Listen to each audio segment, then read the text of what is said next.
And this certainly has to be the most historic telephone call ever made from the White House. Challenger, only seconds after leaving the launch pad, according to NASA, has exploded. It just has the same seats that a normal car has. It's just literally a normal car in space. And we're going back to the moon, back to the future, and this time, back to stay. I should tell you that the first mission is scheduled to land on Mars on July the 4th, 1997. We will undertake extended human missions to the moon as early as 2015. We launched a new spacecraft as part of a re-energized space program that will send American astronauts to Mars. We will not only plant our flag and leave our footprint for an eventual mission to Mars. What you're seeing here is a mirage. It is Photoshop, but it's has to be. 5, 4, 3, 2, 1.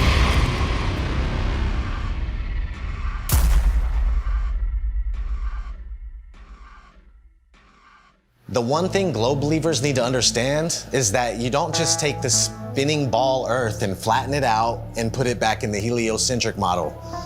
Like it's just the only misfit planet and it's flat and the rest of the planets are round. No flat earther has ever said that. No flat earther will ever say that because it's not what we believe. The Earth isn't a pancake floating in outer space, and you will never hear a flat earther say that. And if you would ever actually take the time to study it for yourself or hear a flat earther through, then you would find that it's much different and things would actually make more sense. They've got the narrative control to where anyone that goes to search for this, they're gonna see pancakes floating up in space, you know, and it turns people away. Or they see a snow globe out in the middle of space with water falling off the sides, and they're like, what is this? It turns them away. The mainstream agenda was to push their false narrative, all these hit pieces on flat Earth. 2016, 2017, that was pretty much the end of the YouTube era where we could actually find real evidence, real content. Any search engine, the algorithms are suited to their favor. You're gonna see all the hit pieces, you're gonna see all the stuff that's there to debunk flat Earth. So it's just, it's almost impossible to get the real information. YouTube played their part in it, and not just cherry picking which videos they wanted to show, but deciding whether or not they wanted you to subscribe to somebody. So on several occasions and with several different content creators, I'd press the subscribe button to then find out several days or several weeks later that I couldn't find that content creator, assuming they'd either been deleted or they'd been censored beyond belief. And of course they had been, because my subscription that was previously made was no longer there. And I know that I hadn't unsubscribed to anybody. And then resubscribing, you'd find again that down the line that the same things reoccurred. There's a major campaign by Google and YouTube and all of these corporate lying companies to discredit the flat Earth. Why do they have that disclaimer under every video dealing with the topic of flat Earth, that it is an archaic, antiquated, outdated model that the ancients used to believe in? Of course, the ancients were stupid. They didn't know how to build Gothic cathedrals, and they didn't know how to build cities and pyramids. The problem is, people that think that flat Earth is stupid think flat Earth is stupid because they're thinking of a stupid flat Earth. And they ridicule and make fun of flat earthers. It's absolutely ridiculous. Since 2015, the content providers for Flat Earth have had a living hell. We have been ridiculed, we have been trolled, we have been censored beyond belief by YouTube. It's really difficult to get the truth out there. YouTube controls the algorithm. Who owns YouTube? Google. These are these big corporations that came in and said, the flat Earth is getting way too big. People are finding this out. We don't want them to find this out.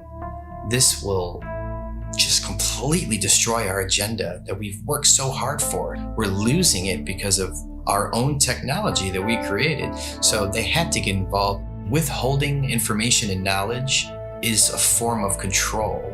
Now, for new people coming into the subject, if you research flat Earth, the Google analytic will give you government hate propaganda against the flat Earth truth. If you go to Google and try to find anything flat Earth related, then the first thing that's going to pop up is the Flat Earth Society. And that is something that has absolutely nothing to do with this movement. In fact, it's a completely made-up organisation in order to deter anybody looking for some sort of truth.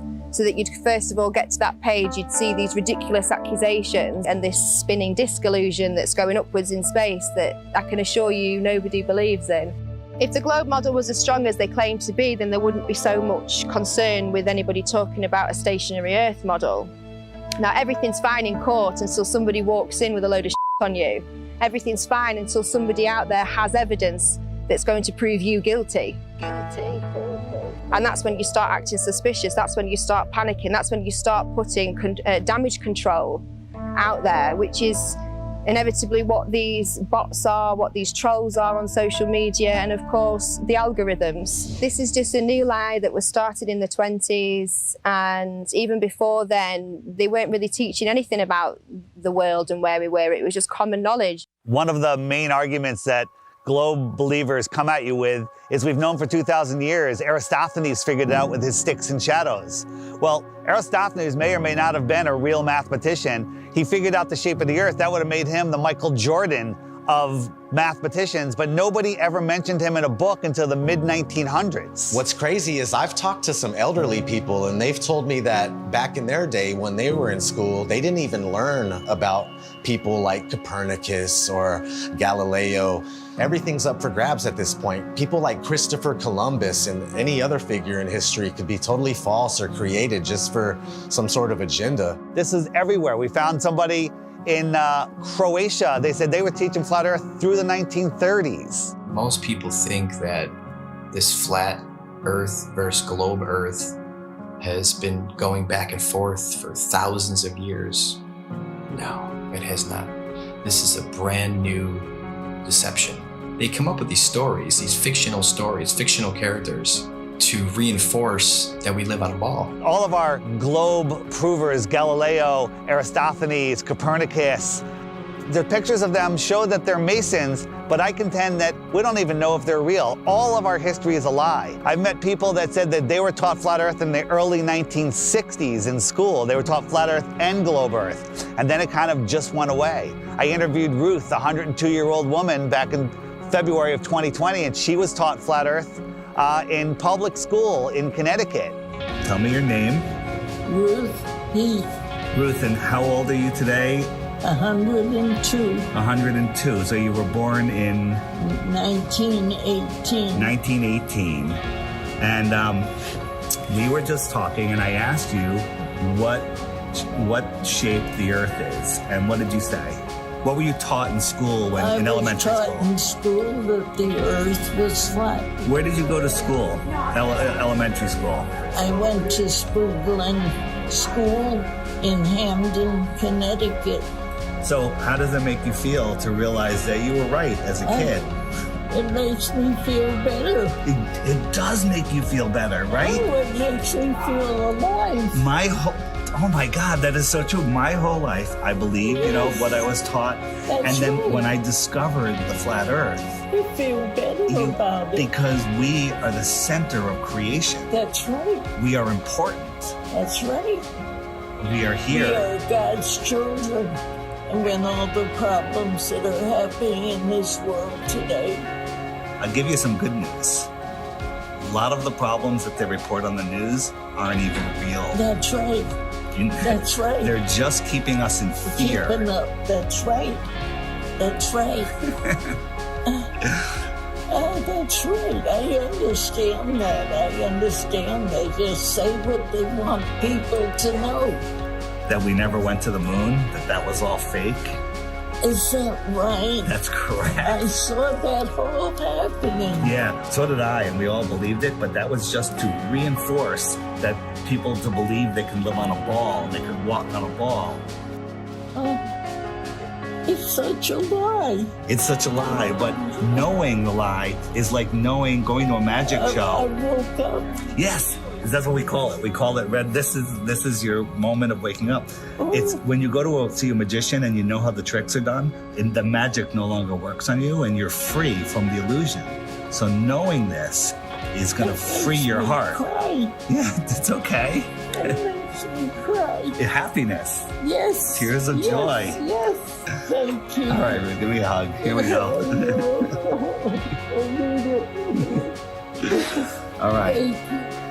Rockefeller seems to have a role in this. He started the General Education Board and continued being involved with the educational system. The fact of the matter is, the people that have been in control, they're in control now, and they're going to continue to be in control, whether they pass it down or change the name, whatever it may be. But yeah, I mean, whenever Rockefeller's name is tied to something, it's always something to question, that's for sure. That's a huge red flag for me, that they can come in and change everything we know, all of history,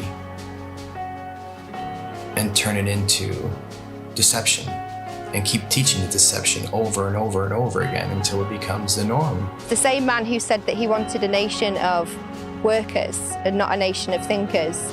This was the same person who was found guilty of antitrust violations around the turn of the 20th century, who then went on to get his fingers in all of the education systems, of course with the promise of, I'll give you money, I'll make sure that your school has everything that it needs as long as you push these textbooks, as long as you push these narratives and you push these ideas. I'm going to give you a nation of workers and not a nation of thinkers. And that's exactly what we've become. Now, this should tell you something, why we can't talk about, literally, the thing that we're standing on. Why is that? Knowing that there is a creator, absolutely. That is one of the main reasons to hide this. But, you know, at the same time, it's nowhere near comparison when 1 billion people find out that there's more land. It's about hidden land. I think there's possible they could be hiding land in here somewhere with us. And I think that the Antarctica Treaty is very, very, very sinister, and there must be something else going on. They went really, really, really tough with their implementation of the Antarctic Treaty and everything else, and just to keep people away from the truth. They didn't want people to know about more land. Haven't we been fighting over land forever? Isn't that what always happens? Countries fighting over land, but not on the outskirts of Antarctica. Oh, no, no, no. No fighting there. They're all in agreement. You can't go there. You can't explore any of it. That treaty was in effect in 1959. It can't even be questioned until the year 2041. The longest lasting treaty that all of the world signed on to at the same time and is still in place. Antarctica is the container of our world oceans. What is beyond Antarctica? Why is the government hiding Antarctica from us? Why is Antarctica completely off limits except for taking a tour of a little peninsula off of South America, which is nothing? And people go, well, you can go to Antarctica. We spent months trying to actually do it. I was going to send a crew. They won't call back. You can't even go there. There's one peninsula where you look at penguins. So exactly. And then you think, I have some friends that went to South Pole. Yeah. They put them in that little island with penguins. You can't just saying you went to Antarctica and you walked around it. He's like being in New Jersey and saying you were chilling in California. It's huge. There's about 100 different companies that you can spend a lot of money to go on a little guided tour of just that peninsula, but all of those companies are owned under one umbrella. One person controls them all. They don't let anybody explore Antarctica.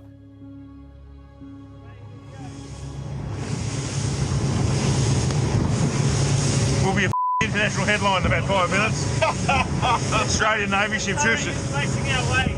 Bad boys, yield. Is it? The turret is turning our way. The turret's turning at us. Boy, we should hide Adrian in case they think we're trying to.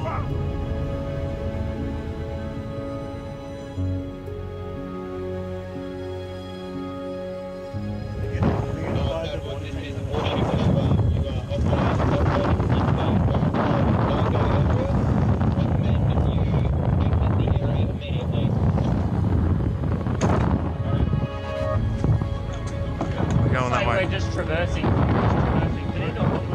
there a helicopter coming at us now?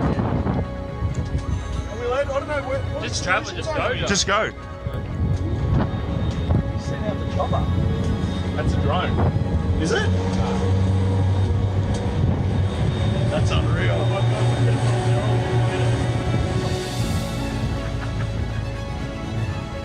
When people say, why the lie? One of the main answers is they're hiding more land. What if we can truly become free.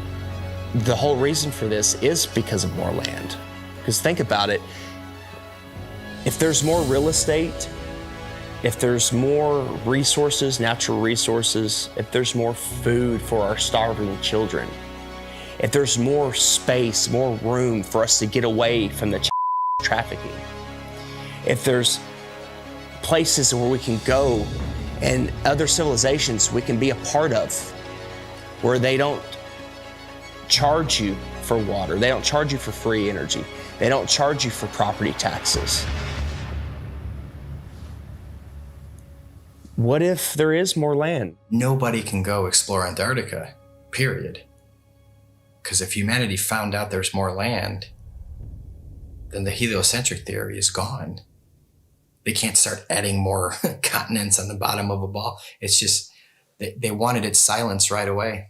There is evidence out there through old maps, namely the 1,000-year-old Japanese Kawabashi map, which shows continents and lands outwardly of what they call the ice shelf or the ice wall. So why are they teaching the globe model? Well, you see, the globe is a container, and it's a container of all the known land. The Jesuits and the Freemasons, they needed a new model because they wanted a new world order. Because right now on a ball or in a snow globe, there's only 7 continents. That's all there is. So everything is very limited. We have a limited supply. Resources are very scarce because the Earth is a globe, right? It's cut off, everything's cut off. If you open it up and there is more land, then there's plenty of resources. More land means more resources. Well, that's huge if they're hiding something like that. There's a scene in The Truman Show where Truman is like, I want to be an explorer when I get older. I like to be an explorer, like the Great Magellan. Oh, well, you're too late. There's really nothing left to explore. Imagine if there's like all these beautiful places to explore still, and finding out that there's all this land, it just opens up the door for discovery again. Have you ever heard of the eyewitness testimony written in the books, The Iron Republic, The Smoky God, Worlds Beyond the Poles? In the late 1800s, there was a series of articles written in Florida Magazine about a politician that was tired of what was going on here, got a big ship and a crew, was exploring Antarctica, and he found a passageway through, and he popped out into the ocean, was lost for about a month. Finally, they found land with a city, and they pulled up, and it was a very advanced, quite different civilization, and very friendly, and they stayed there, and he writes about all the experiences he had there. In the late 1800s, they were talking about more land beyond Antarctica. Remember, the word extraterrestrial means extra land. They're telling you that there's more land in here that they don't talk about. There could be more land in some of the oceans where it's just all blue on the map. Nobody knows. You're not cruising around on big ships or flying over it on planes and looking, you know, nobody's out there charting anything. Have you heard of such a thing as no-fly zones? For instance, you can't fly in certain areas near the Arctic Circle or the Antarctic Circle. The reasons being is because there are lands there that we're not supposed to know about. They don't want those lands to be discovered.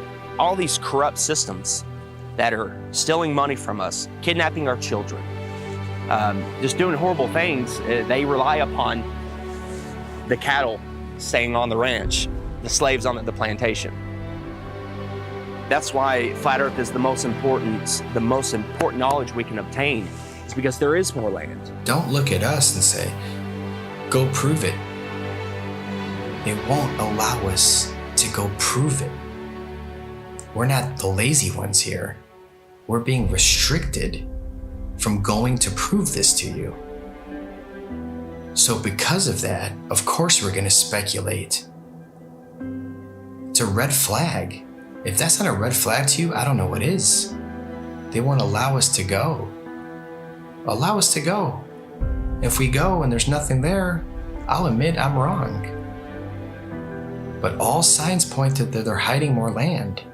You have to have permission to do everything. You have to have permission to marry the love of your life. You have to have permission to travel down the road. When we have the inalienable right to travel from point A to point B, you people think you're free? You're not free. You're free-range chickens. That's what you are. You're free-range chickens held in an area. You're not allowed to go past it. If not, you go to jail or you get shot. Stay on the plantation, do what you're supposed to do, pay your taxes, and shut up. Right? Well, if there is more land, and I sincerely believe that there is, then that's the perfect reason to lie to everybody. And it's not just about hiding a place for more resources and where else we can go and dig for gas and gold. It's not about that. They're hiding freedom. They know that as soon as we all find out that there's another place to go without dictatorship, that we'd be gone. There's endless amounts of everything, and there's so much more land out there, and there's many places to explore, and they just want to keep us here in the middle of the pond, stuck here thinking that this is all there is. What happens to the price of gold and all natural resources if there's more land? Gold can't go to $1 an ounce. Gasoline can't go to 20 cents a gallon. We can all have, thousands of acres of land to ourselves. The whole system crumbles. The entire system crumbles, period. On the other hand, we have the North, which is also off limits. I went on my first official trip. I was going with my father and my grandpa Sinclair up to the North Pole. It was a very glamorous destination. I figured I was finally going to be let into the reason for the existence of this high security Arctic base. It was exactly right. We drove slowly through and past the buildings on a special top secret mission. And that's when I understood just how powerful and wonderful my father was. The North Pole is a biggie. It's always been in my mind. I've juggled with the idea, is there hidden land? Could they have possibly hidden a continent in the Arctic Ocean, which is seemingly an ocean? They could hide land there. Many, many old maps will show you the Hyperborean, 4 continents, and in the center, Axis Mundi. And I think that is what's there. I think there is Mount Meru. And I think that gives off an acoustic device. There's definitely something special going on up there, and if you just think about that long enough, why do compasses point north? I mean, that's really wild in itself. What if we all took our compasses out and just followed them until it stops? A compass will always point north, towards the magnetic north. There's some kind of force or some type of energy, frequency, vibration that's pulling that needle to the north. It's crazy to think that all compasses are pointing north to the North Pole. No compass points south. There is no South Pole. There's no compass that's going to go south. And no, it's come to the north. There's something there. I think we could all agree there's something there. And it's crazy that they cover it up. They've covered it up for so long. There's ancient civilizations, the Nordics, there's people have talked about, the Rupert Nigra, the Mount Meru, the giant magnetic mountain at the center. An entire magnetic mass or a mountain that is strong enough to make everybody's compass point north. When I was a kid in school, they showed us a National Geographic video of the guys that were getting to the North Pole, and they just basically made it look so horrible and miserable and dark and cold that no kid ever in his life would go, hey, I want to go to the North Pole. So if you watch any documentary about the North Pole or anybody venturing to the North Pole, all you're gonna find is some dude mobbing on an ice sheet, and he's got a little device in his hand. He's like, 3, 2, 1, North Pole. And that's not the North Pole, man. That's I just don't know what this is. It's a map. My father showed me a map like this once. Inside the circle is your world and my world. Many others. No one knows how many. The Dark Tower stands at the center of all things. And it stood there from the beginning of time. And it sends out powerful energy.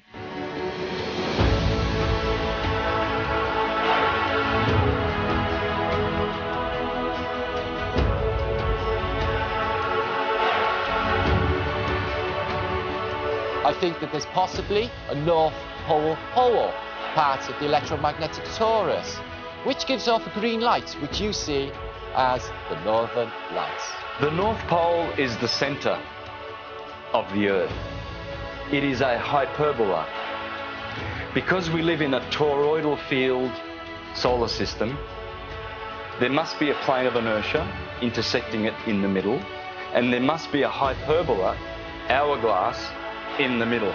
In the Srimad Bhagavatam, Canto 5, it calls this Mount Meru. And why are we not allowed to go anywhere near there? Well, simply because you cannot go there. It is a magnetic toroidal hyperbola. Therefore, there is no way that you can fly anywhere near the North Pole in the center of the Earth. Admiral Richard Byrd said he found more land in the north as well as the south. There's a book called The Smoky God of a father and son that ended up finding more land in a race of giants with technology beyond your wildest imagination. Cartographers have charted, maps with land in the center, where all compasses point. There's just a lot of evidence pointing to more land. So yeah, 100%, I would put my life on it that there's more land at the north. It's just as heavily guarded as the south. Can't like go check the north and yeah, let me go check. I'll take some pictures and videos and come back. You're not even gonna get that close. You're gonna be turned around, the same as the south. All the way up until the 1600s, they had 4 land masses around the North Pole region. And right after the 1600s is when it slowly started disappearing until finally it was all gone. And you can verify this for yourself if you just go back before the 1600s and look at maps of all sorts. You'll see these land masses on each one, and then sure thing, these land masses just started being deleted from history. So what are they hiding at the North Pole? If we sit back and observe all of this evidence, this eyewitness testimony, the verdict would come back guilty. It would come back guilty. Okay. You are moving 1,000 miles an hour as Earth rotates. You are moving 18 miles per second in orbit around the sun, and you don't feel any of that. Okay? Okay. You don't feel any of that. If it's trying to fling you off the Earth, okay, but the force of gravity is resisting back, by what force is it trying to fling you off? That upward centrifugal force subtracts from the gravitational force that the Earth is trying to put on you. It subtracts. Okay. So Chuck, what do you weigh here and now? 192 pounds. Yeah. I'll give you the 190 pounds, okay? Okay. So if you do the math, you run to Ecuador, because we're in the Western Hemisphere, so let's stay there. You run to Ecuador, you will not be 190 pounds. You'll be like 185 pounds. What? That's how significant it is. That's if I did my math correct, and I think I did, there are pounds less that you weigh for living on the equator than for living anywhere else, simply because the spinning Earth is trying to fling you off. Nice. Yes. Yes. If the Earth is spinning at 1,000 miles an hour in a curved trajectory, we're dropping at a rate of miles per minute, but somehow none of that inertia affects these rocks here, which are perfectly balanced. The fact is, the Earth is stationary, and that is scientific, not pseudoscience. In 1879, George Airy, Astronomer Royal for 49 years, who did a telescope experiment and proved that the Earth was stationary. Then we have Parallax, also known as Rowbotham, who carried out an experiment in the late 1800s on the Bedford Levels experiment, where he went at a distance of 6 miles, which should have showed up some sort of curvature of around 16 foot. No curvature, was seen at all. Then we have Michelson, Morley and Sagnac in the early 1900s with their interferometers using light instead of telescopes this time. And with their interferometer experiments, they proved that the ether over the Earth, the field, is moving and the Earth is stationary. We also had Michelson Gale. They did an experiment in the 1930s and proved that the Earth is stationary. One of the greatest science experiments of all time, in my opinion, is from Marconi. Marconi in 1901 set up transmitters to send radio waves, like signals, wireless signals across the ocean, Atlantic Ocean, okay? So he has one set up in Europe and one set up in Canada, okay? And they're sending signals, I think the letter S was the first one, boom, whew, and it worked. Almost 2,000 miles across the ocean, they got the signal. There's no curvature. You're talking about 600 miles of curvature between the 2 points. But it worked because all water's level. I don't even know if he was trying to talk about that at the time. It was just more about his technology that he was coming out with. And have you learned about that in school? No. Then we have Pierluigi Ghina, a colleague of Marconi. And before he died, he showed people in his laboratory how the Earth is stationary. You can go to my channel, Mr. Astrotheology, and you can see videos of Mr. Pierluigi Ghina proving in his laboratory with strobe lights how you can prove quite easily that the Earth is stationary. Every scientific experiment throughout time looking for axial rotation or curvature has proven the opposite. They don't teach this in schools. Any observation, when you go outside on a calm morning, you can see a perfectly glass lake. And your senses will tell you that, nothing is moving. We, stationary Earthers, we have science, real science, on our side, and the Globies have pseudoscience. In fact, all they have is Einstein saying, "I have come to believe that no optical experiment can prove that the Earth is moving." And yet, the Earth is moving. Science! Yeah, Albert Einstein. I always recommend people go watch Albert Einstein in his interviews. He's reading cue cards. He's reading notes that someone handed him, kind of like people on TV nowadays. There is no optical experiment ever been conducted that can prove that the Earth is moving. The Earth is spinning at 1,040 miles an hour. You can't feel it. You can't measure it. You can't observe it. You can't repeat it. But trust us, there's not one experiment that shows the Earth is spinning or moving whatsoever. There is, however, an experiment that was proven in Behind the Curve. Bob Nodell was talking about the ring laser gyro, showing that there is apparent 15 degrees drift throughout most of the day. When we turned on that gyroscope, we found that we were picking up a drift, a 15 degree per hour drift.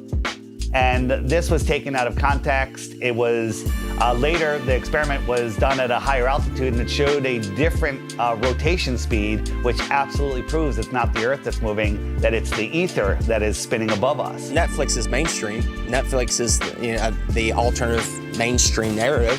Netflix can't go against the grain. They'll lose their contract. A documentary, like a mockumentary.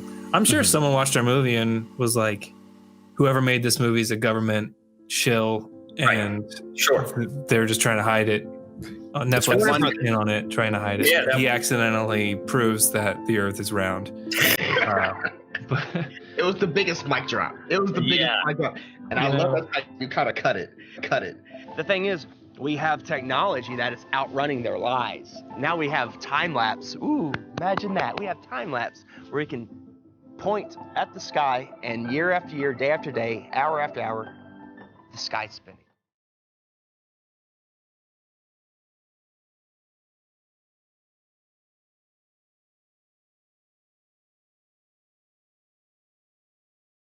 Every day there should be different stars random stars in the sky if we are traveling at 650 million miles an hour, which is Mach 870,000. Do you really believe that every year we move through space at 5.5 trillion miles every year, and yet every year the same stars keep turning over our Earth?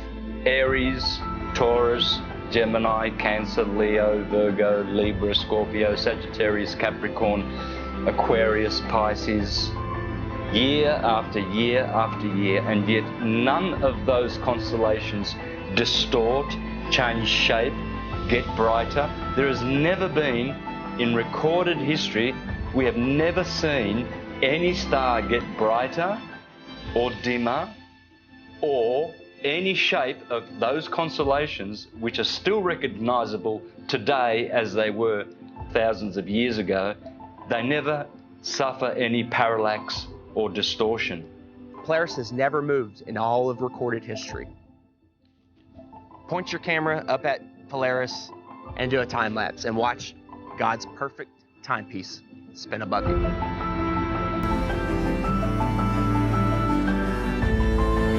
And we move 5,694,000,000 miles through space every year. Congratulations to you if you believe that. It's called education, indoctrination, and dumbing down.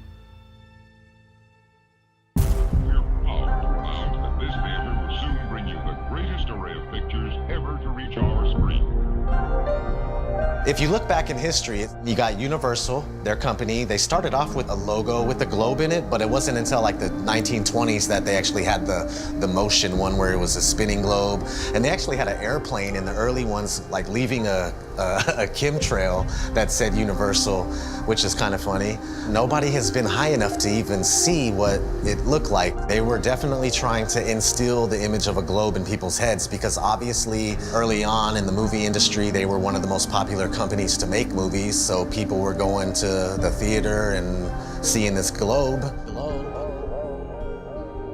So they're showing you a globe before every single movie to program your mind. They were showing this globe before they even went up there to see what it was.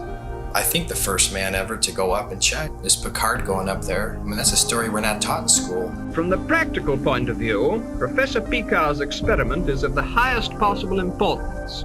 These timelines, these dates, these are facts. We got Auguste Picard coming out in the 1930s in an actual publication by a science journal saying that the Earth looks like a flat disk with an upturned edge. Besides Universal programming you, you had Walt Disney programming you with space documentaries for almost 15 years straight. Some pretty crazy propaganda in the 1950s.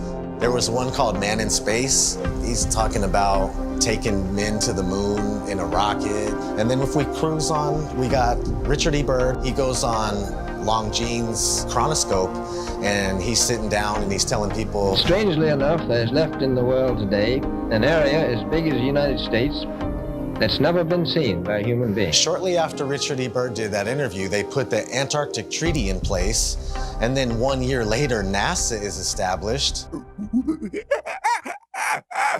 Almost 0 hour at Cape Canaveral, and enlarged 16mm pictures show a monkey specially trained and conditioned for voyaging in space. 2 monkeys had been selected for the job. They called them Abel and Baker, A and B, of course. In fact, the monkeys came down safely near Antigua. Reported none the worse, after blazing the trail for human space travel.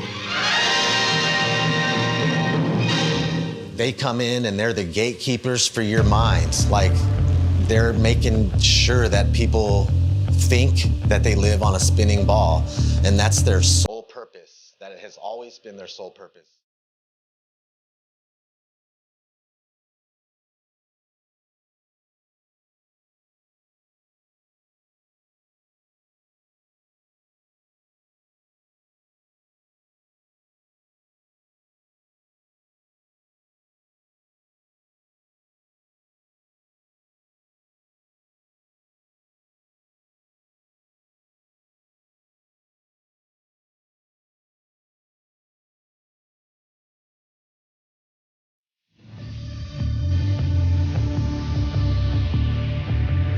That is the magic of engineering. I would wear a mask on my face in a nanosecond, but unfortunately we lost the technology.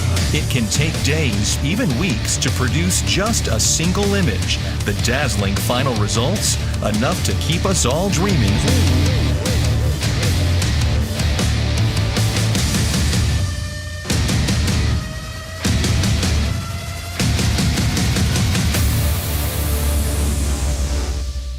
NASA is hiding the frickin' flatness of the Earth. Why?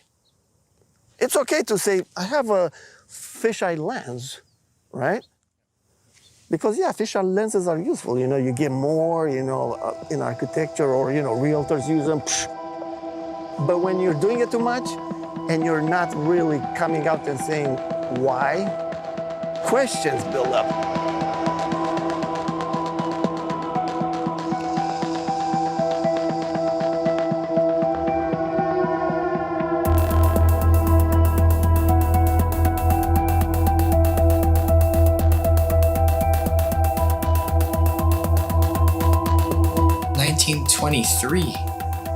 A fisheye lens was invented. So these space agencies had a heads up already. And the fisheye lens was originally, I think, $27,000 to purchase. And this is in 1923. I mean, today that's about, what, 100 grand, 200 grand equivalent in cost? And people would tell me, Hippler, I'll give you that. NASA is a lying government entity, right? But what about Red Bull? Red Bull is just an energy drink. And I saw Felix Baumgartner jump out of a space capsule. Flat Earthers did a great job of debunking that. Of course it's a fisheye lens, it's not even a question. What most people don't know is that Neil deGrasse Tyson, the science priest of modern day, that everybody loves and they listen to him. Oh, he's so smart. Well, he is a smart man in the sense of he knows that we debunked the out of that. And that dude who jumped out of a perfectly good balloon, Felix Baumgartner, edge of space jump. Now, I don't. It's he wants to. I don't have a problem if he does it, but the honesty of it would greatly diminish what I think people thought he was actually doing. And not only that, they made sure to photograph him standing there with a really wide-angle lens, which curves horizontal lines. So in the photo, you see this curvature of Earth's surface, and he's like, wow, he's in space, look at that. No, he's not. At that height, you don't see the curvature of the Earth. You just don't. That stuff is flat.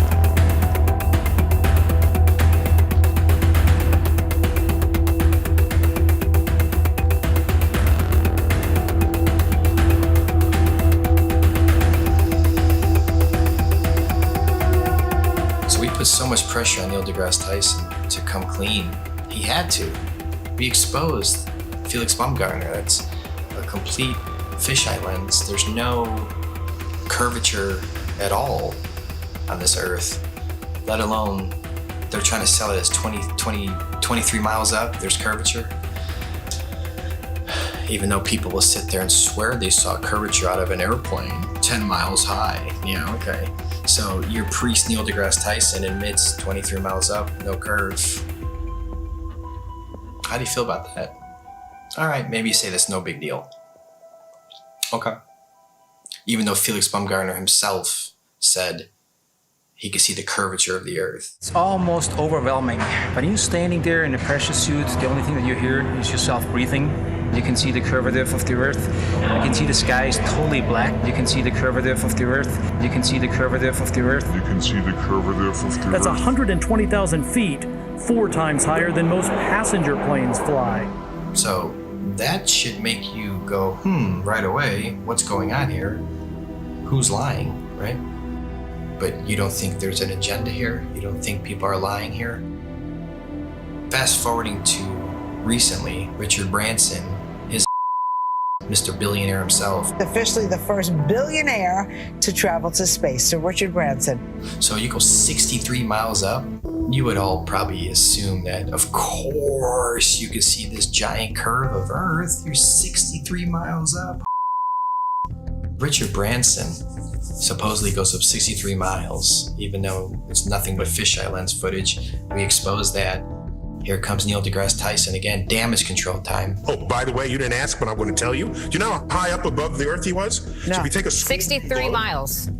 Oh, yeah, say right. So take a schoolroom globe, and that's how high above it is he? So he's about 2 millimeters above the surface of a schoolroom globe. So nobody has seen the curvature of the Earth from that height. I just want to make that clear. You can't see the curve out of an airplane, right? 10 miles. You agree? I hope you agree so far. Okay. So 10 miles up, no curve. Red Bull, 23 miles up, no curve. Branson, 63 miles up, no curve. So where is this curve at that you swear by? Because if you live on a ball, I don't care how big the ball is, it could be 4 times the size of what they told us, you would still see a physical curve at some point. That's what the horizon's supposed to be. That's how the sun is going. I mean, there's a curve of the Earth. All these theories involved with the curve of the Earth get thrown out the window. That's what happens with a new company. This is the fiction section. Fiction means it's a made-up story. Oh, hey, Elmo, I bet we can find your Galactic Gale comic book here. Oh, boy, Elmo, hope so. We all know who our enemies are. They are called the globalists, with their false idol that they give children on the teacher's table at kindergarten, the false globe of the global agenda. People are just deceived. I mean, I grew up from kindergarten. There's a globe. My kids, they graduated from kindergarten and there was a freaking globe. They gave them a globe at graduation to take home like an inflatable beach ball. And I was looking at that thing going, oh my God. We are taught that the Earth is a ball before we can talk. In school, there's a globe in the class. One of the first worksheets we get is a sheet on the orbits of the planets and the sun. And I actually still remember that sheet. I did it, I got it right, I was so proud of myself. Sesame Street has astronauts on, Disney. It's all globe programming. So your entire world belief is around this. If you think about it, they've gotten us at a very, very young age with the lying. Before we have any critical thought, the capability of thinking for ourselves. They teach us lies from the very beginning, from Tooth Fairy, Santa, dinosaurs. With Santa, for instance, I mean, we're taught this lie, you better be good. We need you to stay in line and be good. Don't be naughty, be nice. You want to be on that nice list. Santa will come and bring you these material gifts, and then fast forward, you find out Santa isn't real. For 5, 6, 7 years, however long the lie went on for, you've been conditioned a certain way, to act a certain way, so you'll fall in line. You'll do exactly what mommy and daddy tell you, what the teachers tell you. And when you realize that lie, it's subconsciously, you're taught at that point, it's okay to lie. It's okay to lie. It's okay to accept lies. It's okay for people to lie to you. It's okay for you to lie. So the whole world is a liar. Everyone's a liar now because they were taught at a very young age it's okay to lie. They get you with these lies of Tooth Fairy and Santa at a young age. So when you're an adult, you can't tell the difference between a lie and reality. And when you do find out it's possibly a lie, oh, it's okay. You're subtle. You're passive. You allow the lie because you're used to, it's okay to lie. You've been conditioned your entire life. It's okay to lie. It's okay to be lied to. So when the lie comes out, people are just like, okay, whatever. Got to turn on my Fox News. Got to go to the bar. Got to go watch my football. Give them bread and circuses, and they will never revolt. When people hear about Flat Earth, when I talk to them about it, they think it's the dumbest thing ever. They think I'm uneducated. They don't realize that they don't know what they're talking about. And people say, well, what about ships over the horizon? You explain that. What about sunsets? You explain that. What about seasons? You explain that. And then they throw their hands up. They go, well, why does it matter? What difference does it make? I still have to go to work tomorrow. That's right where they want you. They want you working in your slave job. They want you obeying orders, doing what you're told, and living paycheck to paycheck, and just not realizing where you are. The truth is, we're not spinning out of control, lost in space, where an asteroid could take us out. They want us believing we're running out of fuel. They want us to believe we're running out of food, when anyone can go and get a seed, stick it into the ground, water will fall from the sky and food will grow out of the ground. There is no shortage of water, food, space. Every American family could have a half an acre in Texas and the rest of the country would be empty. They're lying about everything. You let your kids get raised and taught by other people that you don't know what they're learning. Everybody's disconnected. There is no harmony or anything going on with human beings. We're all scattered, disconnected, and pretty much what they're doing with teaching us this whole lie about the Earth being a ball, and you're flying through outer space, and dinosaurs used to roam the Earth, and if these powerful beings could get wiped out by a comet, then what are we gonna do if a comet comes? We're done. So the heliocentric model not only manages to keep us all completely worthless floating amongst the stars in space, but it also keeps us in fear that we're either going to knock into something in the future, or there's going to be something that then bangs into us that causes some sort of horrendous collision and we're all going to die, or maybe, you know, some cartoon satellite has found another planet where there could be like flesh-eating monsters on there, and it's, you know, some sort of crazy that they throw down your face and try and say, you know, this is, as well as everything else that you're scared of, keeping your house, keeping your health, keeping your family together, there's also a chance as well that some rock may fall from the sky and kill you tomorrow. Another thing people don't know is that not only in 1920 did Rockefeller change all the textbooks and come up with his own agenda of what they want you to know, but there was a man named George Lemaitre. I felt like, you know, Einstein passed the torch to him or something. They were good friends, apparently, and George Lemaitre was a Catholic priest. Yeah, a Catholic priest. And in 1920, he said, hey, we came from a Big Bang. It's all about 1920 was a crazy year, huh?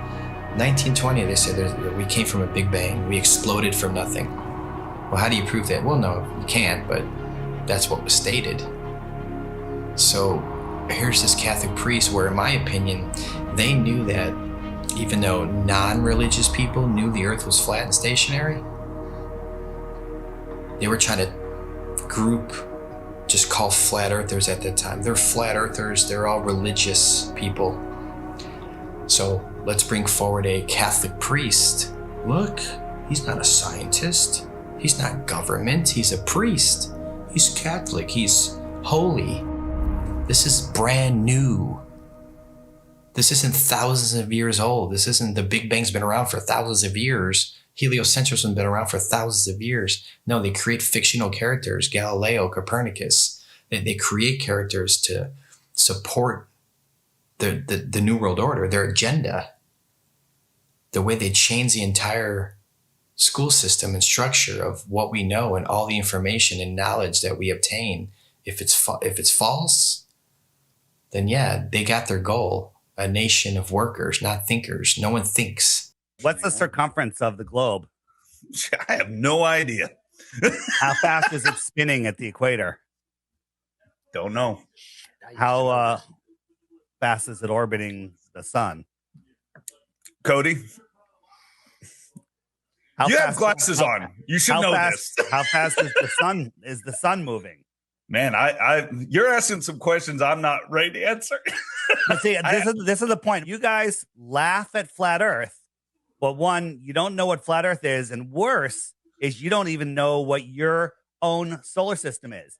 They don't know their own model. You can ask them, what's the radius of the Earth? How was it found? What's the speed of the Earth around the sun? How fast is the Earth spinning at the equator? How fast is it chasing the sun? How many miles does it go a year? How far is the sun? They don't know any of these things, but yet they defend this and they ridicule and make fun of flat earthers.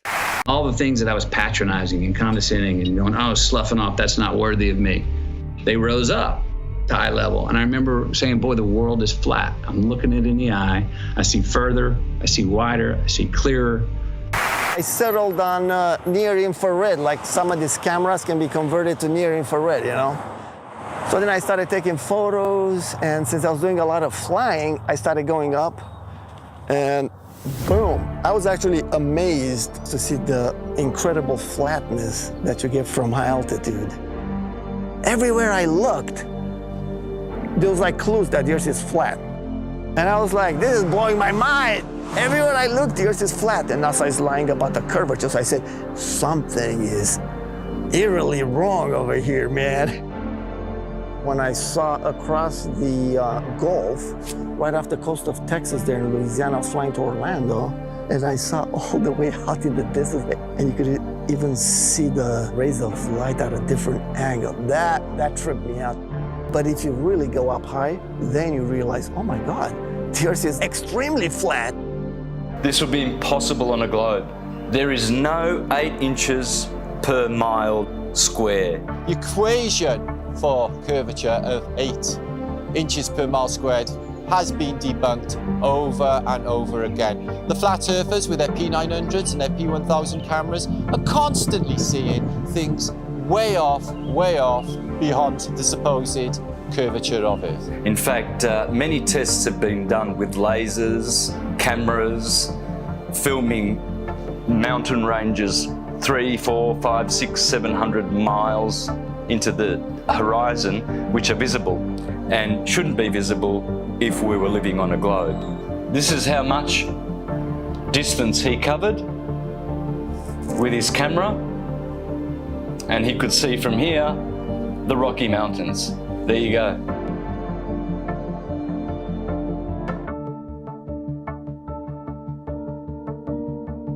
There is no 8 inches per mile square. There's no way you can see 500 miles on the other side of this ball. There's no buildings that are curving backwards. If point A to point B, you're on a ball, you know, they're not gonna be flat up and down like on our flat Earth. They're gonna be like this. There's no tilting. They've measured distances from the base of buildings to the top, level and flat.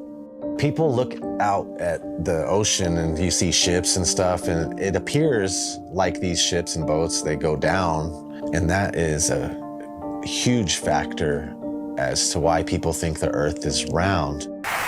If you look at the ocean or a lake, it looks flat. Look at that. Look how straight and flat that horizon is. Looks flat, doesn't it? See, it looks like a table or a board. Now, once in a while, you might see mountains or hills, but those are just like little bumps on what looks like a flat Earth. As ships sail away, they don't disappear all at once. No, first, the bottom will disappear. See, the bottom of the ship is gone. Now we can see midway up, and then the whole thing disappears. So people realized that the world is curved. I mean, it's a big curve, but it's curved. That's what we call pseudoscience. You could buy a camera now that zooms times 100, and you could zoom in on these ships and boats leaving your view, your human eyeballs view, pull out a camera and zoom in on it, and suddenly you're back. It's on top of a level surface, still cruising. So the limit of your vision is where the sky meets the ground due to perspective. As they come together, that's the limit of your vision. That's called our horizon. The horizon is optical. If you had a super zoom camera, you can zoom in and make this angular size bigger to reveal small objects that you couldn't see. And then when you zoom out, it goes back together and things disappear into the horizon, not over. We see skylines beyond what we're supposed to see. I mean, the visibility from 100, 200, 500 miles away, it debunks the whole 8 inches per mile squared. Photogrammetry, I think, is one of the best way to convince yourself. You do multiple images of the ground, and then you put it in a software, and you realize how flat it is. You're seeing it yourself, it's your data, nobody's lying to you. You've taken the data yourself. It's not Jay Tolan that's trying to, troll you. Like some people, they're like, he's trolling people, man. And it's not SpaceX or NASA doing it either. It's yourself. Yeah, it's yourself. You're doing your own experiment. Many times when you're looking out over water, there's waves. Well, those waves will block entire city skylines. If this was a wave right near me, if my face was a city skyline, it blocks just the bottom, But if that wave was closer to you, it blocks much more of it. It's all perspective.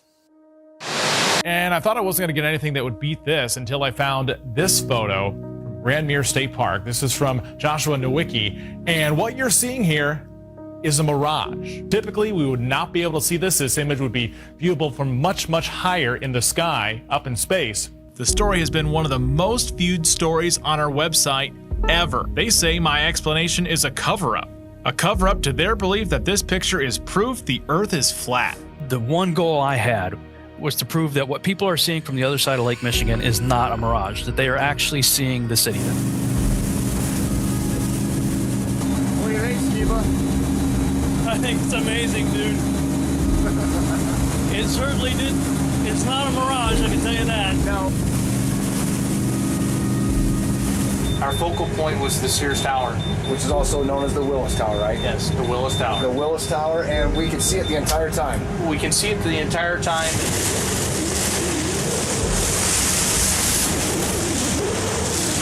That's not a mirage. That's not a mirage, whatever you're looking at. You see it? Yeah. That's that. You see that bridge? It's not a mirage. That's the proof right here. That's the proof. I was shocked to find out that there are a number of people that believe the Earth is still flat, and that to them, this is actually proof that the Earth is flat. One person just questioned me and asking me for a retraction of the articles and lies. A lot of people try and kind of be nice about it. Well, are you sure you did it right? And then they send me links that the Earth is flat. And some are just pretty straightforward about it, and they title replies calling me a deceiver, and that I should check my degree or quit telling lies on television. It got me questioning a lot of things. Were my calculations right? No. You can obviously see Chicago from that far away. It really is the Chicago skyline. We can see things farther and farther away than that and prove it. You can prove it yourself. You can go there on a clear day and see the same thing. You can go do the same tests and prove it to yourself. That's the best way to do it, right? Prove it to yourself. That you're not taking anyone's word for it. It's you're doing your own experiment. It's not a mirage. It's not an illusion. It's Chicago from 60 plus miles away. I mean, we could barely see the street sign a few blocks ahead of us on a foggy day. I mean, they're spraying our skies with shit all the time. You can open your weather app right now and it'll tell you the visibility. But that's how far they're telling you can see through the weather patterns. There's so many different factors of why we can't see that far.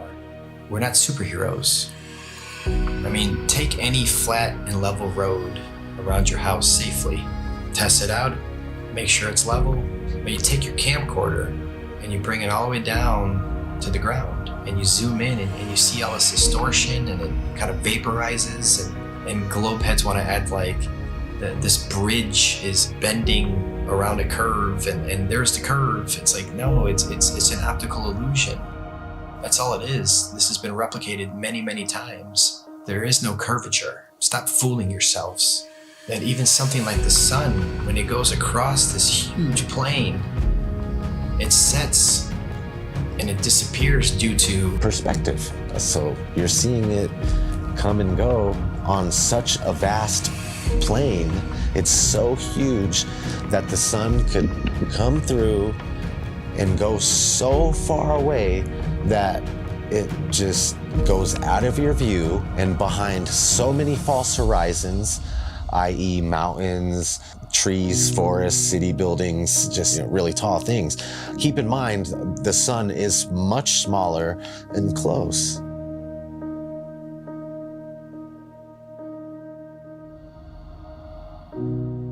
This is an intelligently designed and created place. As the sun, moon, and stars are rotating around, knowing that we can only see a certain amount of light, I think like 1%, there's only so much light our eyes can actually see. Unless you're on like DMT, I'm sure you can see way more lights. But naturally, we can't see that many lights in the sky. All ancient civilizations spoke about other bodies, other lights in the sky, that may or may not be visible to us at any given time. It's crazy though, when you see solar eclipses, you don't see the moon at all. I remember as a kid, I like, where's the moon now? And it's like you just see this black circle and then everything goes back to normal, it seems like. It's like, what the heck just happened? On the total eclipse of the sun, the shadow that the moon casts on the Earth is only 70 miles wide. That is impossible. But then they come up with umbra and penumbra, and it's just stuff to confuse your mind. We have an infinitely far sun sending diagonal rays from the side and straight rays from the middle, and where they cross each other. It makes absolutely no sense. I went live a few years ago on YouTube during the 2018 eclipse in the United States. On a live event, and we were all waiting for the moon to actually show up to cause this elliptical, this eclipse, and all we found was no moon showed up.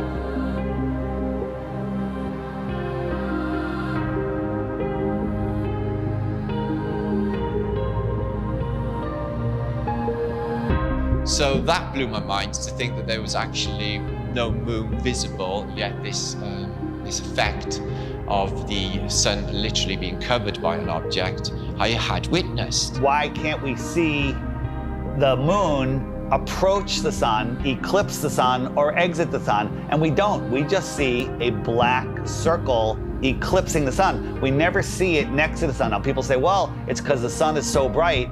When the moon is totally eclipsing the sun, you should be able to see the features on the moon. You should be able to with a regular camera, with your regular eyes, with an infrared camera, but it has never been seen. There's only been anti-flat earthers that will fake an image and fade it into a picture of the eclipse. There's no video of it. Think about what an amazing video would be if they could film it from the International Space Station or from the moon itself. Never happens, because I don't believe the moon that we see is what's eclipsing the sun. There's lots of ancient mythology about other dark bodies. There could be anomalous bodies up there. They're not actually visible to us. A celestial body that we perhaps can't see, because there's on the spectrum of light, we can only see 1% of all the light rays, gamma rays, X-rays. We can't see these certain frequencies and energies and lights. What happens is the sun is eclipsed by the so-called moon, but it's not the moon, it's actually the north node. There's been, times documented in the past where there's, this eclipse, and the moon's supposed to be eclipsing, and there's no moon anywhere in the sky. Nowhere.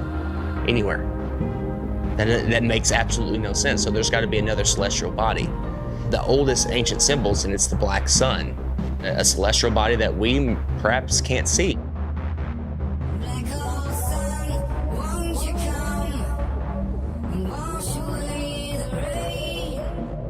A lot of ancient civilizations always spoke about a black sun.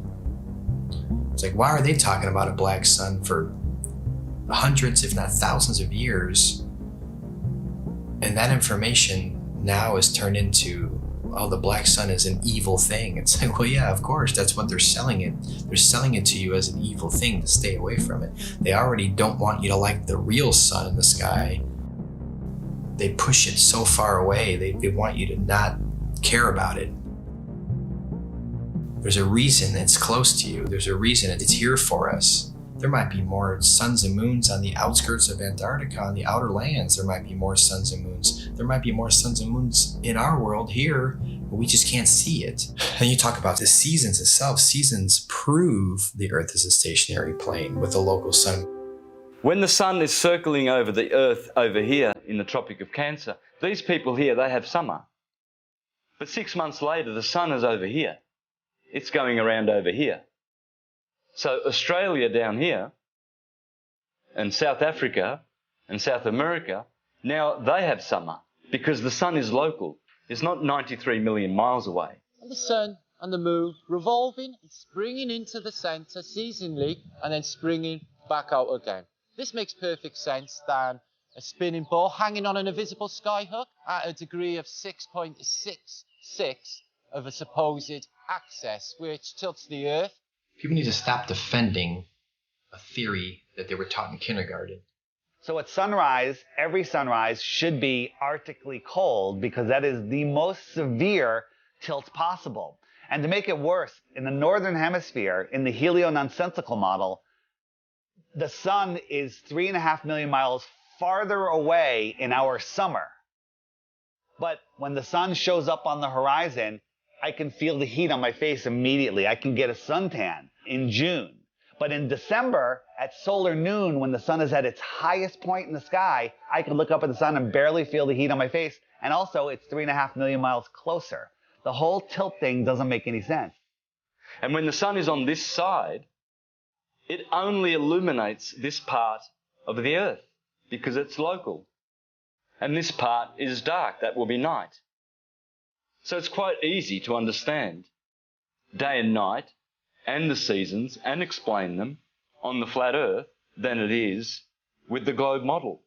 The sun, moon, and stars are rotating around our heads like a perfect clock. And it goes out of your view, it's taking the light with it. This is an intelligently designed and created place. The sun does move about 15 degrees per hour through the sky, but when it gets close to the horizon, it kind of stops and it stays there and it moves at a different speed. I filmed this several times with my drone.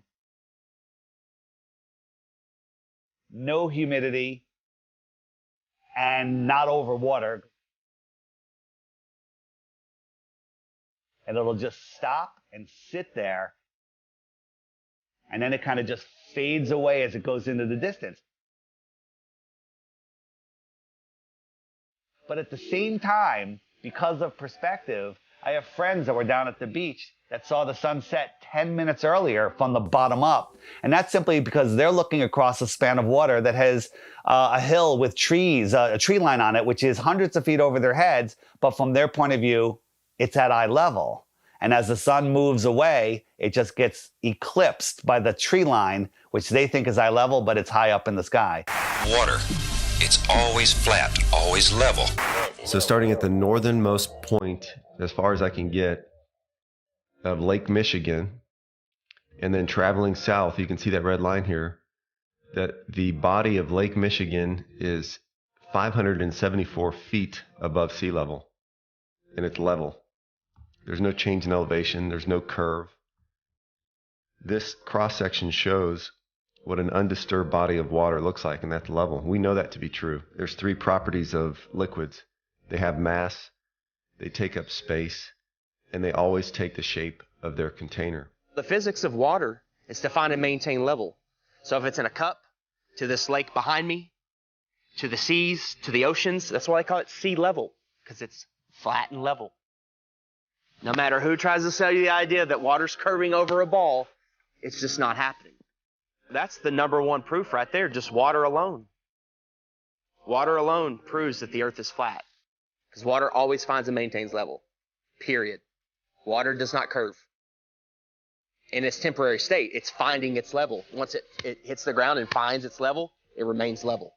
I never even thought of the idea of water maintaining its level, and that alone just like mind-blowing. Like, absolutely, water has to maintain its level. Like, it's always, if it's calm and there's nothing going on, you know, it's, you look at a lake, it's just chill and flat. It has to be. It can't curve. There's nothing you can say or do to ever show water bending or curving. Water needs to be contained. No matter what you do, it's going to remain level. The flat earth proves beyond a shadow of a doubt the existence of intelligent design, a creator. And we are all important in the center of the universe. Yes, it is absolutely imperative that we know that there is a creator, that the sun, moon, and stars revolve around us, that we have a purpose. We are at the center of the universe. I didn't become a millionaire until I realized I was at the center of the universe. And I have a purpose. Once you understand that you are at the center of creation, everything changes. And basically, we're unplugging from the matrix.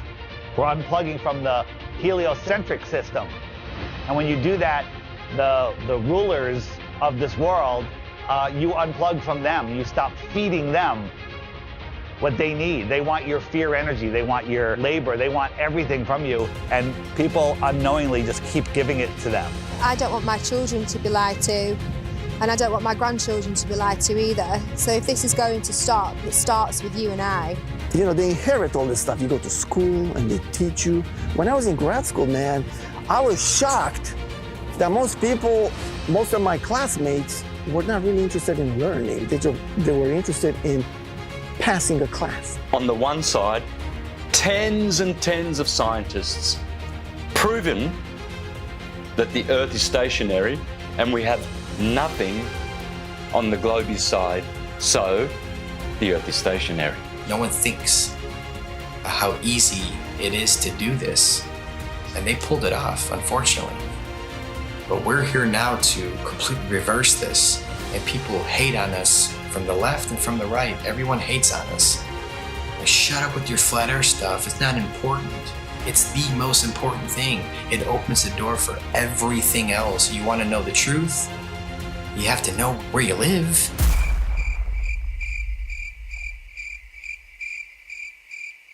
This whole agenda is to keep people disconnected from our creator. You know, they want to just cut all our ties spiritually, and that's one reason why they calcify our pineal gland. They don't care about our health. You know this by look at your water supply. Even the water that you'll drink yourself when you go and buy bottles of it, it's got chlorine in it, it's got fluoride in it. These are all chemical waste products that they then rebrand and put in our drinks and tell you, oh, well, it cleans it. We'll also take away all of the medicine that's kept people alive and well for centuries. And they'll tell you, oh no, that's not good for you, that's not safe for you. Here's our product, here's our petroleum-based medicine that they've been pushing on us for the past 100 years. And of course, look at people's health, look at the world's health. Are we a healthy nation? Is any nation a healthy nation? No. And who's in charge of healthcare? The governments, the corporations. So it seems like everything that they touch turns to shit.